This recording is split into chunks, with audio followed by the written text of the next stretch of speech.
Good morning. It is the third day of the reading rush, and I desperately don't want to get out of bed, especially because I have to work today. I'm having a really hard time. But the book that I will be attempting to read today is this one, Why I'm No Longer Talking to White People About Race by Rennie Edo Lodge. And this is part of the prompt to do with a genre you want to read more of. And I don't think it's like, you know, a genre exactly, but I definitely want to read more like books by Black authors, like books that sort of focus specifically on sort of existential racism and stuff like that. So that is the book that I'm gonna try to read today, even though I have to work probably a shit ton.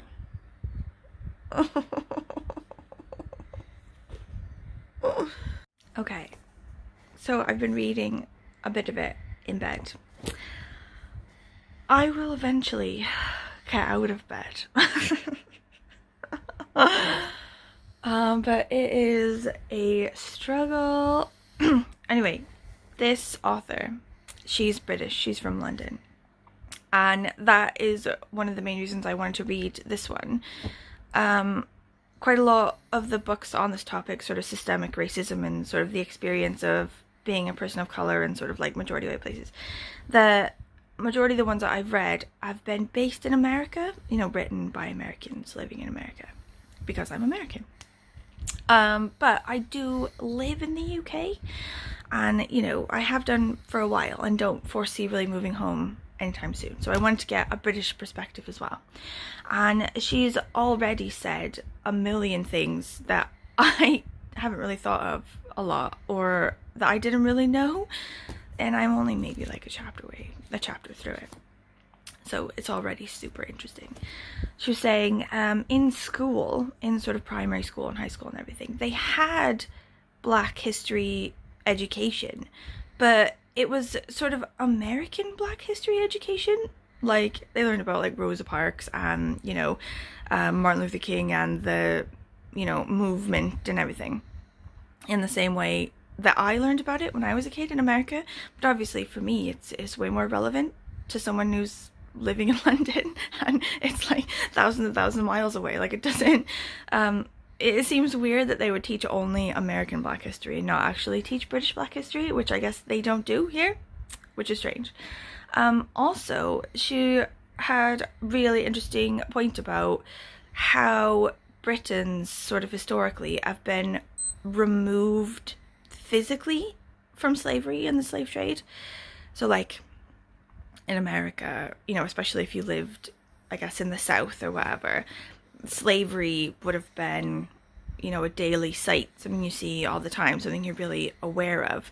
It's really hard to ignore it, you know, you see it every day. But in Britain, it was more remote.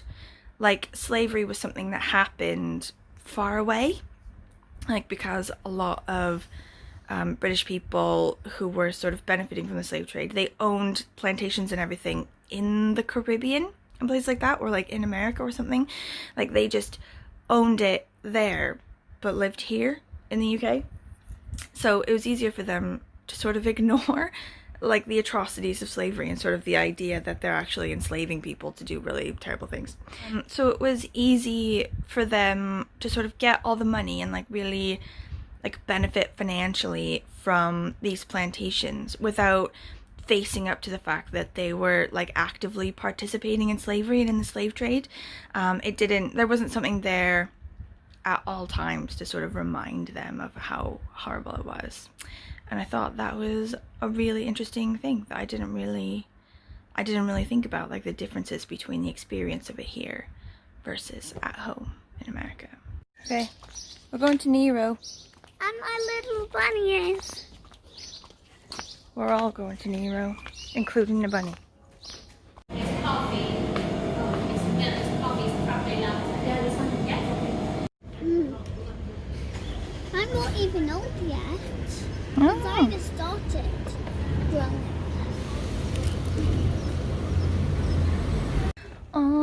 There there's like a street near our house where like they've blocked off all the parking bays. Like, it used to be really busy, like there's loads of like shops and cafes and stuff on the road, but there's also like loads of traffic and loads of parking.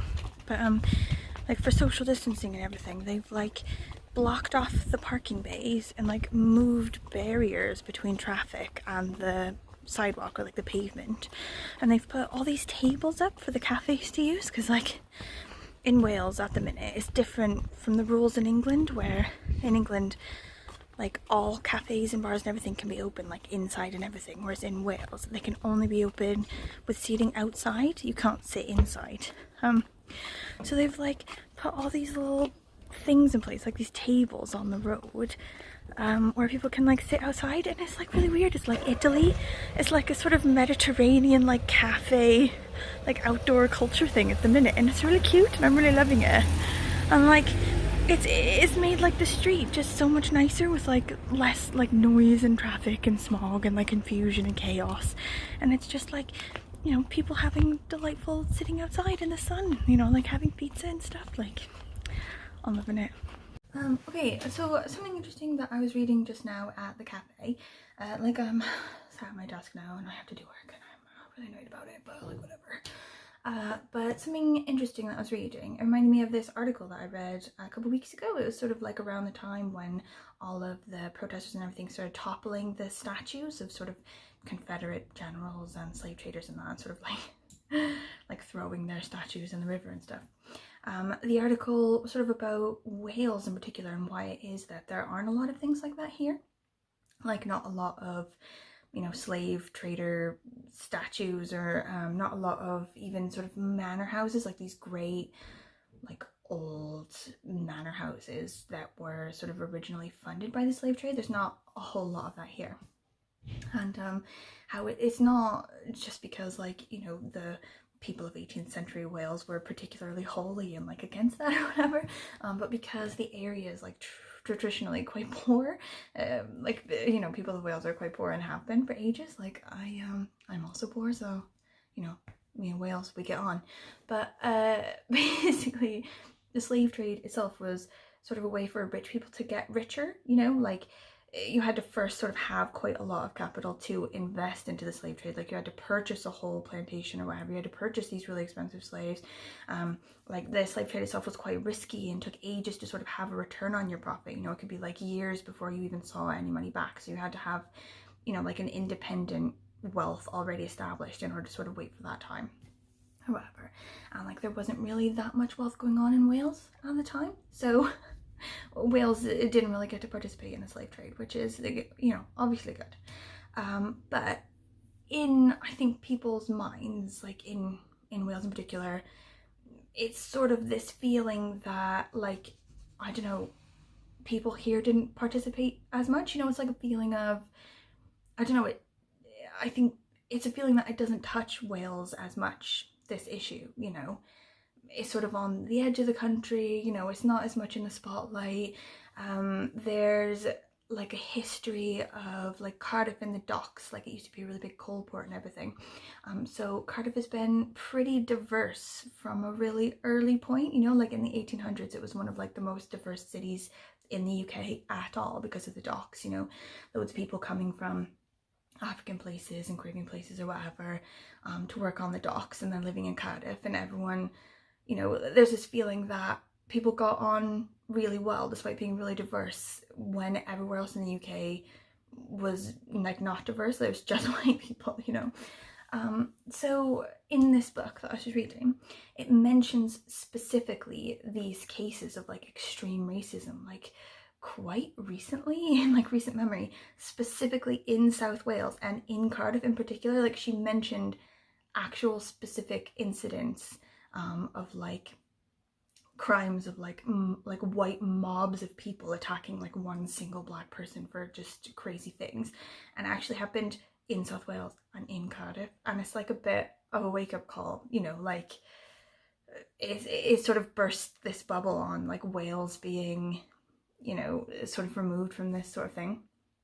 Anyway, that was a long explanation. I'm sorry, I need to work. I'm just like, if we're just going to be completely honest, I wanted to tell you this whole story because I'm like procrastinating and don't actually want to work. So there's just that. Me trying to get a photo of my book and my dog for like the Instagram challenge today is not going well. He's like refusing to cooperate. It's so like him. He's so selfish. It's open! Oh yeah! They only just opened on Monday.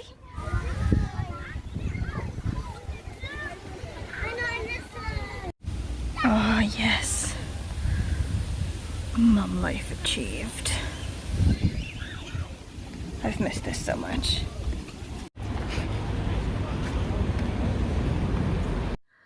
Okay, I am back at my desk and I am working, sort of. I'm unhappy about it, whatever. But in my reading just now in the park with the Munchkin, it was really interesting. She was sort of like talking about like the systemic racism, sort of things that exist in the system that are sort of, you know, based on this sort of majority white culture. So it's obviously going to benefit white people specifically and sort of work against or sort of hinder people who aren't white, you know, just like in everything like schools, the way, you know, the police system works, the way the prison system works, like people, you know, choosing other people for jobs, you know, like getting ahead in various things that you think you're getting ahead because of your merit, but also mainly you're getting ahead or not getting ahead because of your race or whatever. And it's the same as the books that I've been reading a lot of that are more to do with America. But she was sort of saying as well that like white people here and also at home, like this is my experience as well, like white people are sort of taught to see like their own race and their own whiteness as like really boring and like it's not, you know, exciting or anything weird. Like they see it as like, you know, like a base level, like a white wall. You know, if you think you like put color on a wall, like pink or like whatever, it's like, oh, I'm putting color on the wall.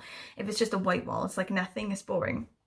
And we're sort of taught to see our whiteness as like the base level of mainstream, like this, like the most normal, like unexciting thing. So that then obviously makes, like, forces us to see other people who aren't white as like deviating from the norm, you know. So I think we think in our minds, we're like, oh, she's Jamaican, you know, that's cool, it's like something different. But when you see yourself as not having a racial identity at all, you just see yourself as like a white wall, you sort of make your own. It's not that you don't have an identity or race, it's that you've in your mind put your identity and your race as the norm and, you know, the thing by which all other things must be matched, which is actually quite harmful and sort of like really props up this sort of system of like racism and everything. And she mentioned this one girl who's white and is American, has lived in Britain for a really long time, and I was like, oh no, it's me. So I was like, please don't say anything about like all the racist stuff she's done because I can't take it, whatever. She was just saying like she was talking about like her experience and sort of like how it you know, matches or is different from America, and how she sees herself as an expat and not an immigrant. And I thought that was really interesting because obviously it is because I'm white and, you know, can support myself financially and stuff and could go home at any point, that I am an expat, you know, as opposed to someone who is living in the UK because, you know, their own home country is, you know, impoverished or, you know, war ravaged or whatever, that they have to live here. They're immigrants, you know. And I never really thought that much about it. Like, I am an immigrant, obviously, but I never really think I would say I was an immigrant. If somebody asked me, they're like, you know, are you an immigrant or an expat? I'd be like, well, I'm an expat.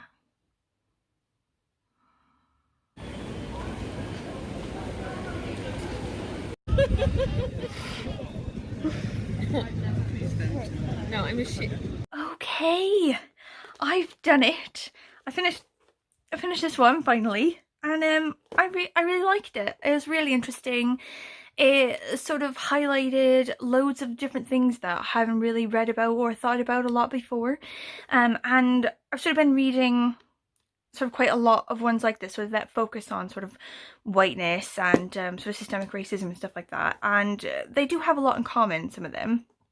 But I'm glad that I'm reading more than one, because each different one does highlight loads of other things that the other ones didn't talk about, you know, or it gives like a different sort of spin on it, because obviously it's not, you know, set in stone. It's not you know, complete fact. It's each one of these are sort of people's opinions about how they see things and how they would like other people to see things and blah blah blah, and they don't always completely agree, and I think that's really good.